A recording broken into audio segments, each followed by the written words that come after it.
Hi అండి, welcome to అర్షియస్ Hindu divine. ఈరోజు నేను మీకు కరీంనగర్ నుంచి మహారాష్ట్రలో ఉన్నటువంటి శనిసింగనాపూర్లోని శనేశ్వర ఆలయం గురించి వివరించబోతున్నాను.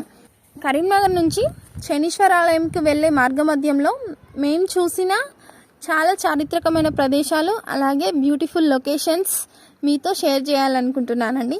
ఎందుకంటే ఎవరైనా కొత్తగా కనుక వెళ్ళినట్లయితే వాళ్ళకి వీడియో చిన్న గైడెన్స్లో ఉపయోగపడుతుందని నేను దీన్ని యూట్యూబ్లో అప్లోడ్ చేయబోతున్నాను.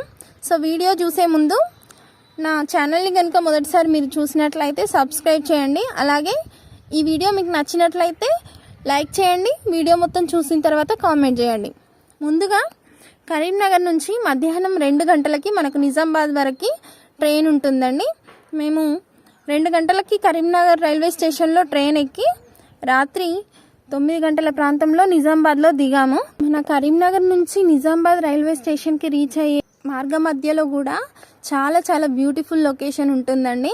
నేను అస్సలు ఎక్స్పెక్ట్ చేయలేదు ఇంత బాగుంటుందని. మేము వెళ్ళింది అందులో వర్షాకాలం అయ్యేసరికి ఆ వర్షానికి కూడా కొండలు కానీ చెట్లు కానీ చాలా క్లీన్గా చాలా గ్రీనరీతో సూపర్గా ఉంది. నేనైతే చాలా ఎంజాయ్ చేశాను వెదర్ని. ఇది వినడం కన్నా మీరు ఓన్గా ఎక్స్పీరియన్స్ చేస్తేనే మీకు అర్థమవుతుంది. అసలు కరీంనగర్ నుంచి నిజామాబాద్ వరకు ఇంత మంచి వ్యూ ఉంటుందని అయితే ఎవరు ఎక్స్పెక్ట్ చేయరు. చాలా బాగుంది. మీకు వీలైతే మీరు కూడా ఒకసారి వెళ్ళండి. వెళ్ళొచ్చిన తర్వాత కామెంట్ చేయండి. నిజామాబాద్లో నైట్ 9:30కి అజంతా ఎక్స్ప్రెస్ వస్తుంది. అజంతా ఎక్స్ప్రెస్ కాచిగూడ నుంచి మనకు నిజామాబాద్కి నైట్ 9:30 లేదా 9:45 వరకు వస్తుంది. ఆ ట్రైన్లో మనం మహారాష్ట్రలోని నాగర్సోల్ వరకు వెళ్ళవలసి ఉంటుంది. నాగర్సోల్లో దిగి అక్కడి నుంచి షిరిడి టు శనిసింగనాపూర్ వెళ్ళాల్సి ఉంటుందండి. రాత్రి 9:30 ప్రాంతంలో అజంతా ఎక్స్ప్రెస్ ఎక్కితే తెల్లవారుజామున 6 గంటలకి మనం నాగర్సోల్లో ఉంటామండి. ఉదయం 6 గంటలకి నాగర్సోల్లో దిగిన తర్వాత అక్కడి నుంచి కార్లు కానీ లేదా మినీ బస్సెస్ కానీ లేదా క్యాబ్స్ కానీ మనకు షిరిడికి అవైలబుల్గా ఉంటాయి. మేము చాలామంది వెళ్ళాం కాబట్టి మినీ బస్ తీసుకున్నాము. దాదాపు మహారాష్ట్రలోని నాగర్సోల్ నుంచి షిరిడికి 44 కిలోమీటర్ల దూరం ఉంటుంది. మాకు 1.5 అవర్ టైం పట్టింది రీచ్ అవ్వడానికి. షిరిడిలో ఉన్నటువంటి కాశీ అన్నపూర్ణ సత్రంలో మేము దిగాము. సత్రం చాలా బాగుందండి. చాలా స్పేషియస్గా ఉంది. అలాగే చాలా కంఫర్టబుల్గా క్లీన్గా ఉంది. అక్కడ నుంచి షిరిడి సాయినాథుని దర్శనం చేసుకొని తెల్లవారి శనిసింగనాపూర్కి బయలుదేరాము. మన షిరిడి క్షేత్రం బయటనే చాలా క్యాబ్స్ ఉంటాయి, అలాగే మినీ బస్సెస్ ఉంటాయి, ట్యాక్సీలు కూడా ఉంటాయి శనిసింగనాపూర్కి. ఒక పర్సన్కి వాళ్ళు 150 నుంచి 200 వరకు ఛార్జ్ చేసి మనల్ని శనిసింగనాపూర్కి తీసుకెళ్తారు.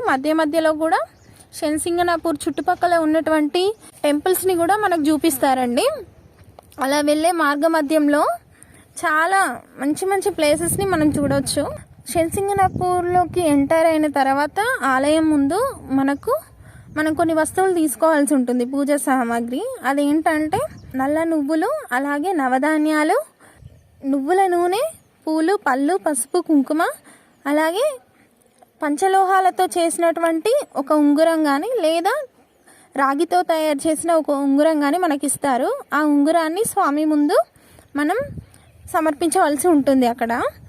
అయితే శనీశ్వర ఆలయంలోకి ఎంటర్ అయిన తర్వాత 9 గ్రహాలకి కూడా మళ్ళీ సపరేట్గా చిన్న ఆలయాలు ఉంటాయి.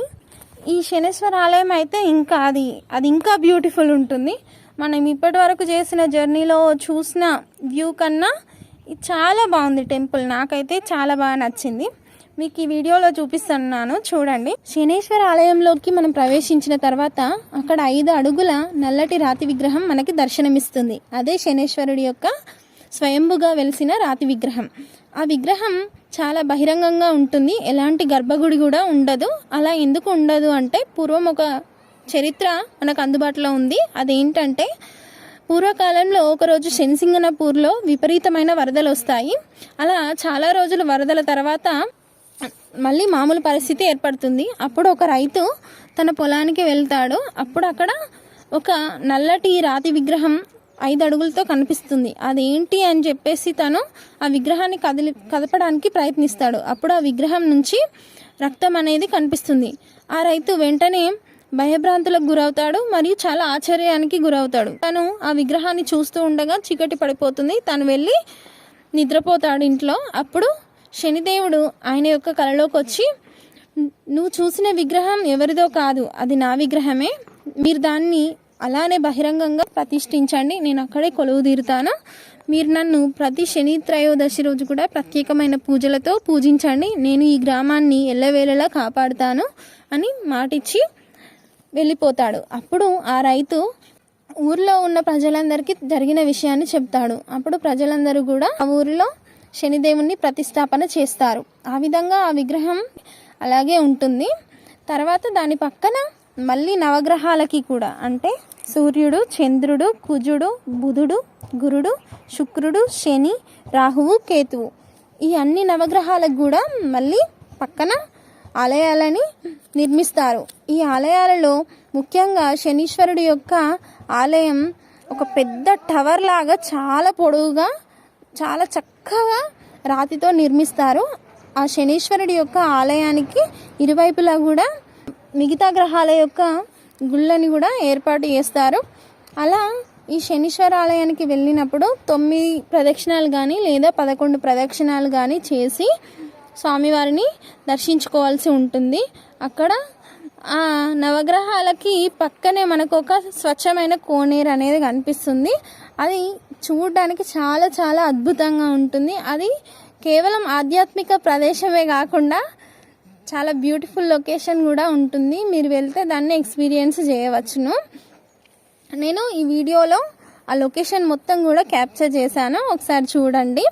అయితే ప్రధాన విగ్రహానికి మనం వెళ్ళినప్పుడు అక్కడ 500 రూపాయల టికెట్తో మెయిన్ శనీశ్వరుడి యొక్క విగ్రహానికి తైలాభిషేకం చేయించుకోవచ్చండి.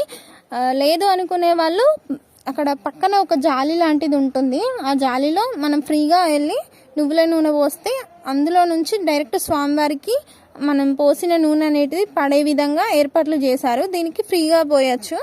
లేదు నేను ప్రత్యక్షంగా పోస్తాను అనుకుంటే 500 రూపీస్ పెట్టి తైలాభిషేకం చేయించుకోవచ్చు. ఈ శనీశ్వర ఆలయానికి ప్రధానంగా శని దోషాలు ఉన్న వాళ్ళు ముఖ్యంగా వెళ్తారండి. మామూలు వ్యక్తులు కూడా మనం వెళ్ళి దర్శించుకోవచ్చు. టెంపుల్ అయితే చాలా చాలా చాలా బాగుంటుంది. మీరు ఒకసారి చూడండి.